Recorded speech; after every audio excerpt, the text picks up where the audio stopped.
Welcome to Everyday Tarot, your daily dive into the divine wisdom of the tarot. I'm your host, Camille A. Saunders, healer, tarot extraordinaire, and your local witch next door. And today, I'm talking about the King of Wands. Whether you're a seasoned tarot reader or just starting to explore, this podcast offers daily insights, intuitive messages, and practical advice drawn from the cards.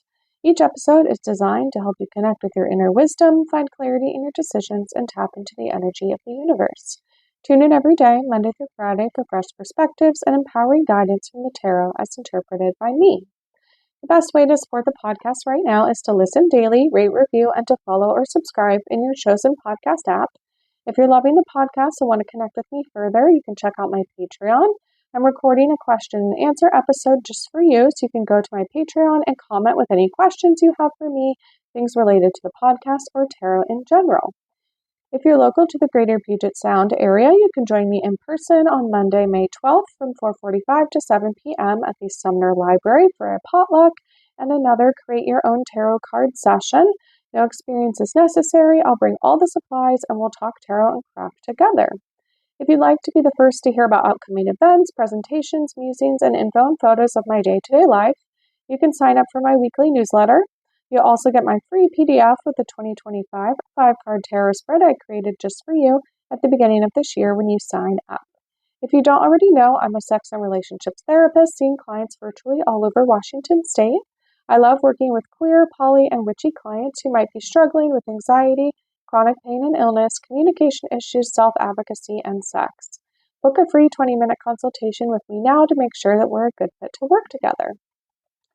You can find the links for any of these offers in the show notes or on my website, CamilleASaunders.com/everydaytarot, in addition to the images of the cards that I pull on each episode. So, welcome to Season 6. Today is the last episode of Season 6, actually, where I'm talking all about the Suit of Wands. If you haven't listened to my other seasons yet, you should check those out. The first season was all about tarot basics. Seasons 2 and 3 went through the major arcana and the 4 suits. In Season 4, I talked all about tarot and pop culture, and in Season 5, I went through 13 common tarot spreads. Like I said, now we're in Season 6, and where I'm talking about the Suit of Wands. If you want to hear a whole episode dedicated to an overview of the Suit of Wands, you can check out Season 3, Episode 10. And today, I'm talking about the final card in the Wand suit, the King of Wands. So images or symbols associated with this card are confidence, breakthrough, fire, vision, big picture, and overseeing things. So pictures from the decks I talk about today or can be found on my website, CamilleASaunders.com/everydaytarot. And today I'm talking about the Therapist Who Tarot deck with prompts by Dreya Blume and illustrated by Rebecca Blume, the Sasuraibito Tarot deck by Stasia Burrington, and the Goddess of Love Tarot deck by Gabriela Herstik and illustrated by Julia Popescu. So in the Therapist Who Tarot deck, the image is for the King of Wands as a person. They're almost sort of like in a star position where you have like your legs apart and your arms apart, but then they have a wand sort of that they're holding in the middle of them. And the word associated with it on this card that's stated is breakthrough. And this person behind them, there's sort of like black or blue, dark colors at the bottom. And at the top of the card, there's like a yellow. So there's almost like the wand in the middle of the card is almost the separation between like dark and lighter colors, right? So perhaps that's the aspect of breaking through. In the Sasuraibito Tarot deck, we see what looks like a masculine presenting person. They have sort of gray hair and some facial hair, so maybe they're a bit older. They're holding like a staff or, a big branch for the wand. And then they also have sort of like branches or leaves or something like tucked into their sort of robe that they're wearing as well. So we have these like branches on either side of the card framing the person a bit. And then there's sort of red and in the background with white, almost like I'm here in springtime recording this in April 2025, and outside I have some fruit trees, and it makes me think of when a lot of fruit trees that have white flowers when the flowers start to fade, or if it's windy, which it often is in spring, at least for me, the petals all blow everywhere. Like it almost looks like he has these like white petals sort of like floating in the air or sort of landing on him or sort of superimposed on him. And then in the Goddess of Love tarot deck, we see a statue of a woman, and she sort of has cloth wrapped around her lower parts. We can't really see her head, but her head is like what's put on top of it. This is a collage style deck. Is like a cobra snake, like all wound up and sort of sitting up in the way that, like, when you think of like a snake charmer, where the snakes like rise up the front of them, and cobras are sort of famous for doing that. And then we have, again, sort of framed on either side, we have the image of sort of wands, which in this deck are roses. And then we have like black leaves, which is very different than a lot of the other wands cards in this deck that were very green and stemmed. And then we have sort of this like cascade or waterfall of fire behind the person. And then they're sort of sitting on this throne of red and like a red rose. So there's, in all three of these cards, there's a lot of red, yellow, sort of fiery, orange, some brighter colors, and then also darker as well. In the Library of Esoterica tarot book by Taschen, they talk about that this card is all about vitality, alchemy, and expansion. The King of Wands offers a role model for confidence and power and encourages us to take bold and authoritative action. And as I look through my other books, so let's talk about a bit about tarot and astrology in my book by Corinne Kenner. So it talks about that the King of Wands is associated with Leo and the passion of fixed fire. The King of Wands and the ruler of fire embodies the spirit and passion of Leo, the sign of fixed fire. He's a combustible mix of the element of fire combined with airy intellectualism of kings. He's a confident, courageous monarch. Like his major arcana counterpart, the lioness card of strength, he is forceful and brave, and like Leo's ruling planet, the sun, he's a source of light and inspiration. He's not afraid to stand at attention or to be the center of attention either. All the tarot's kings are leaders, but the King of Wands may be the most charismatic of the four. Admirers gravitate to him, his leadership style is inspiring, and he gives voice to his followers' deepest, most heartfelt desires. In the process, he imbues them with his own sense of pride and self-awareness. As a result, the King of Wands can be egotistical, egocentric, dramatic, and occasionally dictatorial. He's forceful and aggressive, and he can even be explosive. In fact, the King of Wands won't hesitate to employ a scorched earth policy if he needs to make a point. He understands the cleansing, purifying power of fire along with the renewal that will inevitably follow. He is also playful. The King of Wands rules the third decan of Cancer, the first and second decans of Leo, and in the natural horoscope, his primary domain is the fifth house of recreation and procreation. Like the sun, he can also be a source of life and creativity, and he can father countless generations of descendants. In the Fearless Tarot book by Elia Adam, they talk about that the King of Wands is all about trusting in your own competency. The King of Wands is a wise counselor of the tarot. He came up the hard way and has survived many trials by fire. Because of his experiences, he speaks with gravity and wisdom. The King of Wands represents the part of you that is wise and competent. He teaches you to trust in yourself. You haven't let everything fall apart up until this point, so why panic and assume that suddenly you'll drop the ball now? The King reminds you that if you don't trust in your own competency and abilities, you're betraying the very part of yourself that helped you survive. That part of you deserves some respect. Do you have trouble trusting yourself no matter how well you do your job or run your affairs? Are you someone who came up the hard way and has some uneasiness about not having some of the perceived advantages of others? And have you proven to yourself time after time that you are competent and still don't believe it? The King of Wands doesn't command people to respect him. Others need only to look at him to realize his quality. The king is a tall figure in the wand suit. If the king were to stand, he would appear much taller than the wand he wields. Although he carries himself with dignity and regal bearing, this king was not born royal. He was a soldier and came up through the ranks the hard way. He earned the respect of people by winning battles and saving the kingdom on more than one occasion. His competent leadership naturally caused others to follow. When the former king died without an heir, the people named this proven warrior the King of Wands. In the traditional Rider-Waite-Smith depiction of the King of Wands, the throne he is seated on is naturally emblazoned with lions. However, the king also carries another powerful emblem that speaks to his familial roots, the lowly lizard seated right next to him. And so maybe in the Goddess of Love tarot deck, right, we have a snake as well. Maybe this is sort of this deck's interpretation of that. The noble soldiers in the army used to laugh at the lizard on the soldier king's banner. To the upper echelons, lizards were dirty, or even worse, evil. Lizards were definitely not royal. For many years, as a young man, the king felt shame about the lizard being on his family crest. Lizards are survivors, and they can live in the hottest climates by moderating their body temperature.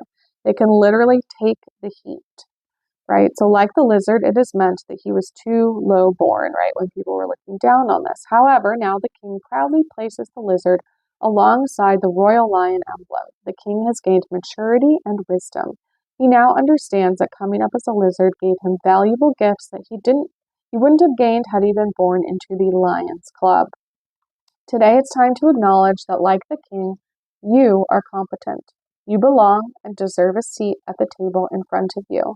You've worked hard to get here. Don't look at others and assume they are better because they have more money, a greater position, better schooling, more this or more that. You don't know their real life or private struggles.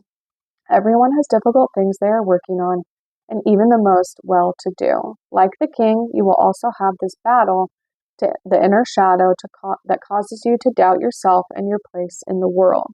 This inner saboteur will tell you to retreat because you aren't as good as someone else. Tell that malicious voice to take a hike. It's disrespecting your inner lizard. In truth, there is no practical way to compare lizards to lions. This is a false equivalency. Each animal brings its own gifts. However, just because the lizard's gifts are not as immediately apparent, that does not mean it should be underestimated or dismissed. Respect your inner lizard today. It may not be as glamorous as the lions you see on the shields of others, but it is the reason you've survived, and it deserves to be honored. If the King of Wands represents a person, he is a survivor from humble beginnings whose advice you can trust. The King of Wands could be an entrepreneur or a person with power whose power was earned. He is passionate and outgoing, but is not ruled by passion alone. He is deliberate and thinks through problems in order to arrive at the best solution. Always trust the advice of a person represented as the King of Wands. Kings can be mature people of any gender who are leaders or figures of authority. Right, so this card is telling us that you don't need to doubt yourself, we don't need to compare, but that by being yourself and sort of choosing to live by your values, others will see you as the leader that you are. In the Tarot for Change book by Jessica Dorr, they talk about that one of the most often noted features of the King of Wands is his restless energy. As a king is a symbol of something exalted, fire in its highest function always has a job to do. To keep burning away and burning away, to vapor what is not true. A lifetime of work for sure. Just as an alchemist might burn a substance first in order to clear off what was not real, psychological heat does something similar to the human experience. Anger, passion, despair, and intense conflict are all experiences that burn away our defenses and melt the veneer of our civilized selves. Fire has been called a judge in that it determines what stays and what goes, what is worthy of survival, and what should or must be destroyed. So don't be surprised, right, if you have a hard time accessing that hot material or some of those things like anger or other emotions that, right, maybe you've been told not to feel. A lot of us learned that it was wrong to feel the things that we did, so when we go to recall something like intense anger, or despair, we often encounter a psychological defense. I had no business feeling that way, for example, that blocks us from feeling it. In this case, the cause is not lost, but rather redirected. Your work can be to poke around and uncover where it was that you learned it was not okay to feel certain things. And try not to be shocked if in doing so you touch something hot. Right? Sometimes therapists might use questions to dig for some of those coals under the ashes of time and conditioning. And then when we do, they'll sometimes ask clients to play the role of the irrational part of themselves. The part that doesn't say, I know it's childish, I know this is juvenile, I know it's ridiculous, but this is one instance where that noble, neutral, non-judgmental feeling is actually not what you're going for. The more fiery, the more irrational, the more unreasonable, the better. You want to get underneath the part of you that knows not to feel something, past the scope of logic, down to the burning ember in your heart and mind. The King of Wands territory, and it is, in the words of ethnobotanist Terence McKenna, where the alchemist loves to begin. So let's dive in today and see what the cards have to say on this topic. And today I'm going to pull cards from my Anima Mundi Tarot deck by Megan Weirer-Linden. I'm going to give it a quick shuffle as I think about, right, how can we find those kernels of fiery energy, right, the coals that are underneath perhaps the mostly out fire, right? How can we channel our leadership and our innate ability to lead other people and to embrace our strengths and confidence?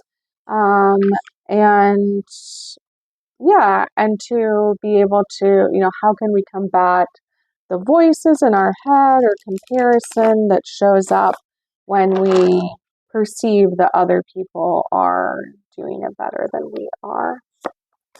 All right, and I pulled the Page of Pentacles reversed, and in this Anima Mundi deck, the image is of like a squirrel with a nut sitting on top of a stump, like eating a nut, and in like a very woodland background. So pentacles are, right, earth energy, groundedness, the material realm, like physical things. And then this is the Page of Pentacles in reverse.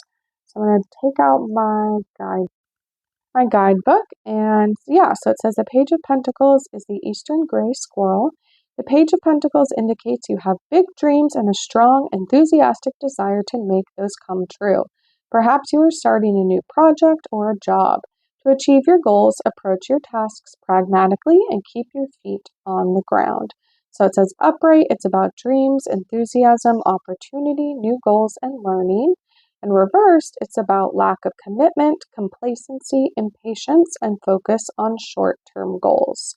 So I would say, right, that when we think about this card being in reverse and that we were sort of asking these topics of how do we embrace our own confidence or sort of our leadership skills and not compare ourselves to others, right? It sounds like that there's sort of these levels, right? Maybe we shame ourselves if we're not being consistent, or if we're getting too excited about some things or taking on too much, and that sometimes it sounds like that can maybe prevent us from moving forward or sort of thinking in long-term strategy, like if we think of a king in like a monarchical sense would perhaps do, right, as sort of the ruler of a kingdom, or as in the Goddess of Love tarot deck, the Crone of Wands. So they renamed the king to Crone as sort of this, right, the wise mother figure that, right, when we reach those times, like we do get this aspect of being able to really look back on our life or really at this long-term thinking and think about, look, I've come so far, right? I've actually done all these things, all these new things. I am actually a good leader.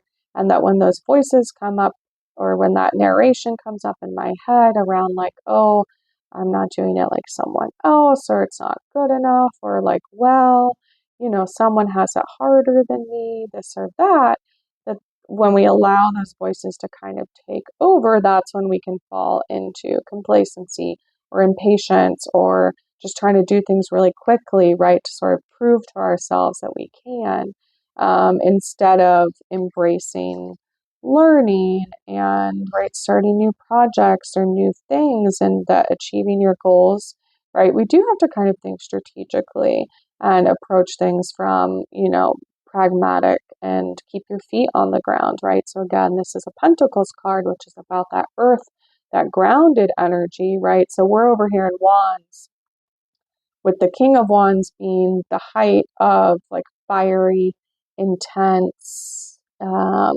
sort of, energy, the passion, right? Things that can go along with that. So you might have these great ideas, and then sometimes perhaps you're allowing those, unhelpful voices or inner dialogue to sort of dissuade you from the things that you really want to do.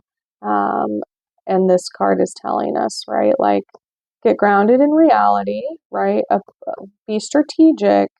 And, right, like, if you have that passion, you have that desire to make things come true, then you can do anything, right? This is what it's telling us. You can be that leader. You can start that group. You can do this thing. And that you don't need to do it like anyone else, that you have an innate capability to show the way for other people. And that when we think long term and think about how everything works together, that should also shore up that inner fire and ability and entrepreneurship within ourselves of like, actually, I can create something from nothing. And that I can have this idea and I can create it and follow through and keep it going in this way. So, all right, so that is it for today. Links for the tarot decks that I talk about will always be in the show notes and on my website if you'd like to look at them or purchase them. And thanks for joining me today on Everyday Tarot. Just as a reminder, the podcast comes out daily, Monday through Friday for all of 2025. All right, see you soon. Bye-bye.